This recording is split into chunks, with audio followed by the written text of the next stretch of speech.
Halos kalahating milyong pisong halaga ng shabu ang nasamsam ng mga otoridad mula sa dalawang high-value individual sa isinagawang oplansita sa bayan ng Taytay, Rizal.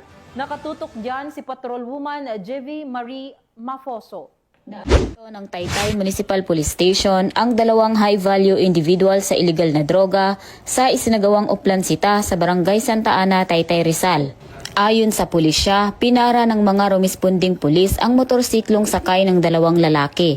Ngunit tumanggi umano ang mga ito at nabigong magpakita ng kaukulang dokumento.